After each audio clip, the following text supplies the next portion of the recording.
네, 안녕하세요. 전산세무 1급 강사 차지연 세무사라고 합니다. 이번 영상에서는 특별히 비전공자 혹은 회계 세무에 대해서 기초적인 개념조차 성립되지 않은 그런 초심자분들을 위해서 특강을 마련을 했습니다. 그 가장 첫 번째로 왕초보 회계 원리에 대한 내용이에요. 여러분들이 전산세무 2급부터 시작을 하거나 혹은 전산회계 1급부터 시작을 하시는 분들이라 할지라도 회계 원리에 대한 기초적인 내용에 대한 이해도가 약간 부족하신 경우가 있더라고요. 그래가지고 내가 초심자고 어느 정도 회계 세무에 대해서 기본적인 개념은 잡고 가고 싶다라고 하시는 분들을 위한 영상이 될 것 같습니다. 그렇다고 하면은 여러분들 회계 원리에 대한 내용 시작해 보도록 할게요.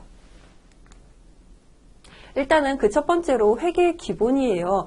회계 원리라고 또 표현할 수 있겠는데 여러분들 회계 원리 어느 정도 많이 들어본 적 있지 않나요? 왜냐하면 회계 원리라는 책도 있고 회계 원리라는 강좌도 있습니다. 경영학과나 혹은 뭐 경제학과 전공하신 분이거나 혹은 상고로 나오신 분이라고 하면은 이거 어느 정도 들어보셨을 거예요. 근데 아직 비전공자이고 회계 세무에 대해서 아직 모르시는 분들을 위해 가지고 회계 원리, 회계의 기본에 대한 내용부터 들어가겠다는 거죠. 일단은 그 첫 번째로 여러분들 회계란 어떤 것인지 그 정의에 대해서 말씀을 드리려고 해요. 회계란 무엇인지 보시면은 회계정보 이용자의 합리적이고 경제적인 의사결정에 도움을 주기 위해서 경제적 정보를 식별, 측정, 보고하는 과정을 우리 회계라고 합니다. 여기서 보시면은 아무 정보라고 해가지고 다 제공을 하는 것이 아니라 경제적 정보이어야지만 회계 정보로서 우리가 공시를 한다는 것이겠죠. 그리고 여러분들이 여기서 약간 애매모호한 단어, 처음 들어보는 단어 뭐가 있을까요? 회계 정보 이용자입니다. 회계정보 이용자가 회계에 대한 정보를 필요로 하기 때문에 이분들한테 정보를 제공한다라고 하는 게 회계 정의인데, 그렇다고 하면은 회계정보 이용자는 누구가 있는지 한번 보도록 하겠습니다. 하단에 보시면은 참고사항으로 외부정보 이용자, 내부정보 이용자 이렇게 두 가지로 나뉘어요. 일단 그 하단에 있는 내부정보 이용자부터 보도록 하겠습니다. 외부정보 이용자라고 하면은 기업 내부에 있는 사람이거든요. 가장 대표적으로 경영자를 들 수 있겠습니다. 경영자 당연히 그 회사를 경영하는 분으로서 우리 회사가 얼마만큼의 성과를 이루었는지, 원가 절감은 얼마나 달성했는지에 대한 정보를 알고 싶어 할 거예요. 그뿐만 아니라 그 하단에 있는 직원분들도 어느 정도 회계 정보 필요할 수 있겠죠. 그리고 그 두 번째로는 외부 정보 이용자입니다. 외부 정보 이용자, 즉 기업의 외부에 있는 사람으로서 우리 기업의 회계 정보를 필요로 하는 사람, 요청하는 사람, 그런 분들인 건데, 그 가장 첫 번째를 주주라고 들 수 있겠습니다. 주식회사의 경우 주주가 회사의 주인이에요. 따라서 내가 그 회사의 주분을 가지고 있는 사람인데 도대체 우리가 성과를 얼마만큼 냈고 또 손실이 났다고 하면 얼마나 났는지 궁금해하지 않을까요? 그 다음 그 두 번째로 채권자입니다. 우리가 그 기업으로부터 돈을 빌려줬어요. 그렇다고 하면은 이거 돈을 받아야 되고 이자 수금이 원활하게 이루어져야 하는 건데, 그 회사가 성과가 약간 저조하고 그렇다고 하면은 이 부분에 대해서 약간 이거 빨리 조기 상환해야 되지 않을까, 조기 요청해야 되지 않을까, 이런 생각하실 수 있겠죠. 그뿐만 아니라 은행도 이러한 외부정보 이용자에 포함이 됩니다. 채권자와 마찬가지로 은행도 기업에게 돈을 빌려줘요. 그렇다고 하면은 그 기업의 재무 성과가 어떻게 되어 있는지, 재무 상태표는 또 어떤 건지, 자본 변동은 또 어떠한 변화가 있었는지에 대한 그 재무제표 정보가 필요할 수 있겠습니다. 그리고 거래처도 당연히 우리가 채권을 채수해야 되는 건데, 혹은 채무관계에 있는 건데, 이 사람 제대로 우리 돈을 갚을 수 있을까, 회수할 수 있을까, 이런 생각이 들죠. 따라서 주주부터 거래처까지 당연히 외부정보 이용자로서 회계의 정의, 회계에 대한 정보가 필요할 수 있겠습니다. 근데 여러분들이 정부라고 하면은 약간 애매모호하실 거예요. 정부가 왜 그 기업에 대한 정보를 필요로 하는가, 이렇게 생각하실 수 있겠지만은, 여러분들 제가 뒤에서 설명을 드리겠지만은 세무라고 하는 것은, 회계라고 하는 것은 크게 세 가지로 나뉩니다. 재무회계, 그 다음에 재무회계, 그 다음에 두 번째 원가회계, 세 번째가 세무회계예요. 여러분들 세무회계라고 하는 것은 우리가 얼마만큼의 성과를 냈는지에 따라 가지고 부가가치세, 개인사업자라고 하면은 소득세, 뭐 법인사업자라고 하면은 법인세를 신고하고 납부를 합니다. 그렇기 때문에 이 정부의 입장에서는 세금을 조달해야 될 거 아니겠어요. 그렇기 때문에 그 기업이 얼마만큼의 성과를 이뤘는지, 그렇다고 하면은 세금을 얼마나 징수할 수 있는지 관심이 가겠죠. 따라서 마지막으로 정부까지 외부정보 이용자라고 표현을 할 수 있겠습니다. 그렇다고 하면은 우리 두 번째 회계 목적에 대해서 살펴보도록 해요. 근데 그 첫 번째 보시면은 회계정보 이용자의 의사결정에 유용한 정보를 제공하기 위하여, 우리 이거 회계 정의에서도 살펴봤기 때문에 이 부분을 패스하고 그 두 번째부터 한번 보도록 하겠습니다. 일단 보시면은 뭐 재무 상태라든지 경영 성과, 현금 흐름, 자본 변동에 관한 정보를 제공한다라고 되어 있어요. 그렇죠. 우리가 자산이 있고 부채가 있는데 부채가 더 많은지 혹은 자산이 더 많은 튼튼한 기업인지 이런 정보를 제공해야 되는 거고, 올해 얼마나 성과가 달성이 되었는지 혹은 손실이 났다고 하면은 얼마만큼의 손실이 발생했는지, 그 다음에 현금 흐름에 대한 정보도 알아야 되는 거겠죠. 왜냐하면은 발생주의에 따라 가지고 회계를 우리가 정의를 하기는 하지만은 현금이 도대체 얼마나 회수가 얼마나 흐르고 있는지에 대한 그 현금 이에 대한 내용도 당연히 들어가야 합니다. 그리고 우리가 전산회계의 경우에는, 전산세무의 경우에는 주식회사 법인을 기본 가정으로 깔고 가기 때문에 당연히 자본 변동에 대한 내용도 우리가 공시를 해 주어야 해요. 그리고 마지막으로는 미래 현금 흐름 예측에 유용한 정보를 제공한다. 그렇죠. 우리가 경영 성과가 좋다고 하면은 당연히 이 좋은 흐름을 미래도 계속 끌고 갈 수 있을 거라고 생각을 해요. 따라서 경영 성과가 좋다고 하면은 당연히 현금 흐름도 좋겠지라고 유추를 할 수 있다는 거죠. 그 다음에 회계 분류, 제가 앞서 말씀을 드렸죠. 회계라고 하는 것은 크게 재무회계, 관리회계, 세무회계 이 세 가지로 나뉘어진다고 말씀을 드렸습니다. 근데 여러분들이 초심자이고 비전공자이고 맨 처음 회계에 대한 내용을 배운다고 하면은 대부분이 그 첫 번째인 재무회계에 대해서 배우는 내용들일 거예요. 왜냐하면은 재무회계가 가장 기초적이고도 기본적이고도 가장 필수적인 거거든요. 어떠한 정보를 담고 있는지 한번 보도록 할게요.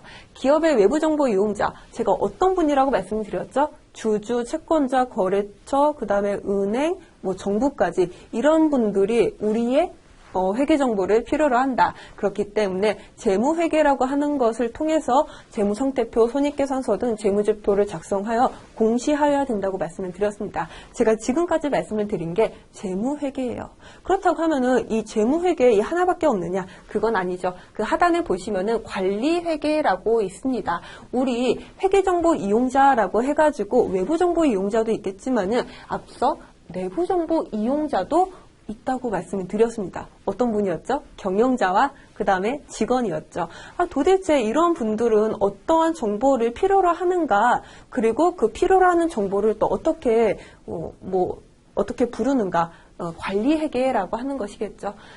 내부정보 이용자, 경영자 및 관리자에게 내부적 의사결정에 유용한 정보를 제공할 수 있도록 관리회계라고 하는 특별한 회계, 이거는 절대적인 건 아니겠지만은, 관리회계라든지 원가회계를 우리 작성을 합니다. 근데 여기서 보시면은, 경제적 의사결정이라고 되어 있는데, 관리회계에서는 내부적 의사결정에 유용한 정보를 제공하도록 이와 같은 관리회계, 원가회계를 작성한다고 해요. 여기서 내부적 의사결정은 무엇이냐? 우리 예를 들어가지고 제조업 한번 예를 들어 볼게요. 여러분들 제조업 하면 또 어떤 게 생각이 나나요? 제조업, 공장을 돌리고 있는 제조업이라고 생각을 해봅시다. 그렇다고 하면은 공장 안에 기계장치가 공정별로 이렇게 운영이 되고 있는 거겠죠. 그 말은 즉슨 원재료를 가공을 해서 원재료를 가공을 할 그 노무비가, 인건비가 투입이 되고, 우리가 가공 순회업도 아니고 사람 손으로는 할 수 없죠. 당연히 기계장치의 도움을 받아가지고 제조 경비까지 세 가지의 원가가 투입이 되어서 원가, 제품 한 개당 원가가 계산이 되는 겁니다. 근데 지금 보시면 이러한 원가 같은 경우 내가 어떻게 효율적으로 활용하고 인건비에 대해서 효율적으로 관리하느냐에 따라 가지고 얼마든지 관리하고 절감할 수 있거든요. 그렇기 때문에 경영자 입장에서는 내가 한 제품을 만드는 데 있어가지고 원가를 얼마나 절감하고 효율적으로 운영할 수 있는가가 굉장히 중요합니다. 따라서 물론 뭐 재무상태표, 손익계산서, 재무회계도 중요하긴 해요. 공시해야죠. 하지만 내부적으로도 원가가 얼마만큼 산정이 되었고 관리는 어떻게 이루어질 수 있는지에 대한 이러한 관리회계도 나름 중요하다는 겁니다. 일단 관리회계, 원가회계 같은 경우에는 여러분들 본격적인 내용으로는 뭐 전산회계 1급도 있겠지만은 세무 2급부터 조금 내용이 좀 확장이 되죠. 그래가지고 여러분들이 원가회계에 대해서 배우고 싶다라고 하면은 해당 자격증 한번 공부해 보시는 거 저는 추천을 해드려요. 그 다음 세 번째로는 세무회계입니다.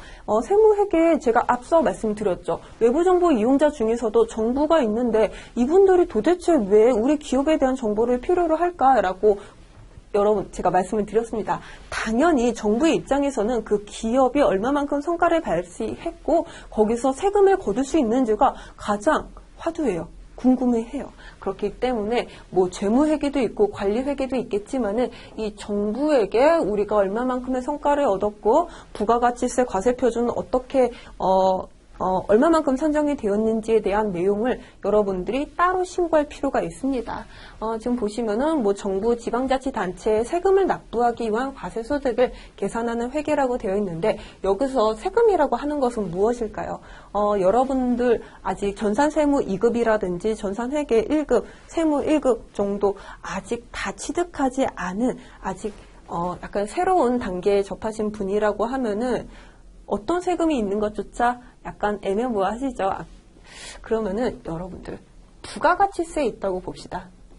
부가가치세라고 하는 것은 과세사업을 영위하는 사업자가 1년에 한 번 내지는 2번 정도 혹은 더 나아가서는 4번 정도 신고하는 세목이거든요. 이와 같이 부가가치세라고 하는 거 반드시 신고하고 납부해야 하는데 이 부가가치세 과세표준, 과세소득을 계산하는 게 제가 앞서 말씀드린 재무회계, 관리회계하고는 약간 달라요. 그리고 부가가치세만 신고하는 게 아니라 개인사업자의 경우에는 어떤 거 신고하죠? 여러분들 소득세라고 들어본 적 있으시나요? 소득세를 매년 5월 달에 신고하고 납부를 합니다. 그리고 법인사업자의 경우에는 또 어떤 거 하죠? 여러분들 들어보셨을 거예요. 법인세 신고한다고 들어보셨을 거예요. 소득세는 5월 달에, 법인세는 3월 달에 진행이 됩니다. 이와 같이 1년간 발생한 그 경영성과에 대해서 과세소득을 산정을 하고 그에 대해서 세금을 납부하는 게 소득세, 법인세예요. 그렇다고 하면은 당연히 소득세가 어떻게 산정이 되는지, 법인세가 어떻게 계산이 되는지 그 과세소득을 계산하는 룰이 따로 있지 않을까요? 그렇기 때문에 그 룰을 배우기 위한 과정이 세무회계라고 저는 말씀드리고 싶습니다. 세무회계는 여러분들이 전산세무 2급이라든지 전산세무 1급 정도 취득하신다고 하면은, 학습하신다고 하면은 배울 수 있는 내용들이에요. 그 다음으로는 회계연도에 대한 내용 살펴볼 건데요. 여러분들 우리가 뭐 재무제표 혹은 뭐 재무상태표 손익계산서를 공시를 해야 한다고 말씀을 드렸어요. 왜냐하면은 우리가 알려야지만 그 외부정보 이용자 분들이 우리가 얼마만큼의 성과를 얻었고 재무상태는 어떤지, 현금으로는 또 나쁜지, 자본 변동은 떨어졌는지 높아졌는지에 대한 정보를 알 수 있는 거잖아요. 아니 그렇다고 하면은 우리 일단 사업은 영업 개시일부터 시작하긴 하죠. 그러면은 일단 영업 개시가 되었으니까 사업을 계속적으로 진행을 하는 거고 우리가 폐업을 하는 순간까지 계속되는 거겠죠. 아니 그러면은 우리가 지금 2022년에 영업을 개시했는데 폐업일자가 2025년 뭐 2, 3, 4, 5 한 4년 동안 3년 동안은 진행이 되었다고 봅시다. 2025년을 폐업을 했어요. 그렇다고 하면은 나는 그 3년 혹은 4년에 걸친 경영 성과를 한 장으로 재무상태표를 이와 같이 4년에 걸쳐서 3년에 걸쳐서 작성을 해야 되는 걸까요? 그렇지 않습니다. 우리가 이러한 재무제표를 공시하기 위해서는 반드시 그 인위적인 기간을 잘라가지고 우리가 공시를 해야 되는 거예요. 우리 그것을 회계연도라고 합니다. 왜냐하면은 영업 개시일부터 폐업일까지 그 전체 기간에 대해서 경영성과를 파악한다는 게 굉장히 어렵죠. 왜냐하면은 2022년에는 100만큼 수익을 얻었다고 봅시다. 근데 23년도에는 마이너스 100이에요? 어떻게 보면은 이거 0인 거죠? 0인 거죠? 빵이에요. 그리고 2024년에 50 얻었습니다. 그리고 2025년에는 또 50 얻었어요. 다 이거 합으로 보면은 100이에요. 그냥 4년에 걸쳐가지고 100이라는 이익만큼 얻었다라고 하면은 이게 2022년부터 2025년까지 어떻게 히스토리가 되었는지 이게 애매모호하다는 거죠. 그렇기 때문에 여러분들 이걸 인위적으로 기간을 설정을 해서 구분 설정하는 거예요. 우리 그것을 회계연도 혹은 뭐 회계기간이라고도 부릅니다. 일단 기본적으로 회계연도는 1년을 초과할 수 없어요. 1년을 초과할 수 없다. 아무리 설정을 한다 할지라도 우리가 1년, 2년 나누는 것처럼 회계기간도 기본적으로 1년을 단위로 설정을 합니다. 그렇다고 하면은 이와 같이 X1년, X2년, X3년으로 나눌 수 있는 건데 여러분들 여기 회계기간, 회계연도도 여러분들이 약간 표현하는 방식과 회계 용어가 약간 달라요. 올해는 우리가 뭐 올해 들어서 뭐 2022년 이렇게 표현할 수 있겠지만은 회계 용어로는 단기라는 표현을 씁니다. 고유 명사로서 단기라고 표현을 해요. 근데 그렇다고 하면은 작년도는 어떻게 표현을 하느냐? 작년도 이거 2021년 이렇게 표현을 하나요? 그게 아닙니다. 전기입니다. 전기라고 표현을 해요. 그렇다고 하면은 저 이제 알겠어요. 2023년은 전후니까 이거 후기인가요? 이렇게 생각할 수 있다는 거죠. 후기 아닙니다. 후기가 아니라 차기라고 표현을 해요. 전기, 단기, 차기. 올해를 기준으로 전년도면은 전기, 내년도면은 차기라고 부르는 거죠. 근데 제가 말씀드렸다시피 1년을 단위로 모든 세금을 이렇게 다 신고는 하는 건 아니죠. 부가가치세의 경우에는 상반기, 하반기로 나눠서 신고가 이루어지는 경우가 많습니다. 그렇다고 하면은 우리가 1월 1일부터 보도록 할게요. 1월 1일부터 6월 30일까지는 어떻게 부르느냐? 상반기라고도 하고 혹은 1기라고도 부릅니다. 그리고 7월 1일부터 12월 31일까지 우리가 뭐 하반기라고도 부르고 어떻게 보면은 2기라고 표현할 수 있는 거죠. 이와 같이 회계연도라고 하는 게 영업 개시일부터 폐업일까지 쭉 이어지는 게 아니라 인위적인 기간을 설정을 해서 그 기간 안에 발생한 경영성과 재무상태를 공시하는 걸 우리 회계라고 부른다는 거 여러분들 아셨죠? 그렇다고 하면은 이와 같이 회계연도까지 배웠고 그 다음 단계 무엇이냐?